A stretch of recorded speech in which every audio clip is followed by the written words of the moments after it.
बिस्मिल्लाहिर्रहमानिर्रहीम, अस्सलाम वालेकुम, वेलकम टू माय चैनल दावत इस्लाम। मैं हूँ आपका दोस्त शफकत अली ऑफिशियल।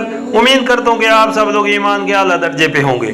सूरत अल-अराफ के आयत नंबर 174 का तर्जुमा देखो, उस तरह हम निशानियां वाज़ेह तौर पर पेश करते हैं और इसलिए करते हैं कि ये लोग पलट आए। सूरत अल-अराफ आयत नंबर 136 यानी मारिफत हक के जो निशानात इंसान के अपने नफ्स में मौजूद हैं उनका साफ साफ पता देते हैं। सूरत अल-अराफ आयत नंबर 137 यानी बगावत और इनहराफ की राविश छोड़कर बंदगी और इताअत के रवैये की तरफ वापस हो। सूरत अल-अराफ के या नंबर 175 का तर्जुमा और ए मोहम्मद सल्लल्लाहु अलैहि वसल्लम इनके सामने उस शख्स का हाल बयान करो जिसको हमने अपनी आयत का इल्म अता किया था मगर वो उनकी पाबंदी से निकल भागा।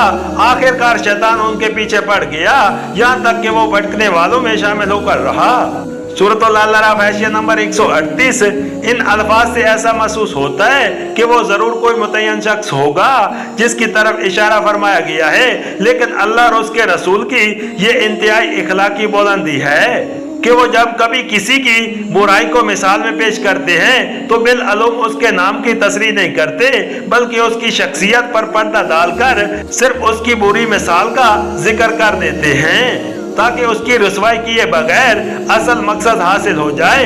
इसलिए ना कुरान में बताया गया है और ना किसी सही हदीस में कि वो शख्स जिसकी मिसाल यहाँ पेश की गई है वो कौन था। मुफस्सिरीन ने ऐद रिसालत और इससे पहले की तारीख के मुख्तलिफ अशकाक पर इस मिसाल को चिप्सा किया है कि कोई बनु बिन बोरा का नाम लेता है, कोई उमी बिन अबी सलब का और कुछ सफी इब्ने रहब का, लेकिन हकीकत ये है कि वो खास शख्स तो पर्दे में है जो इस तफसील में पेश नजर था। अलबत्ता ये तफसील हर उस शख्स पर चिप्सा होती है जिसमें ये सब पाई जाती हो।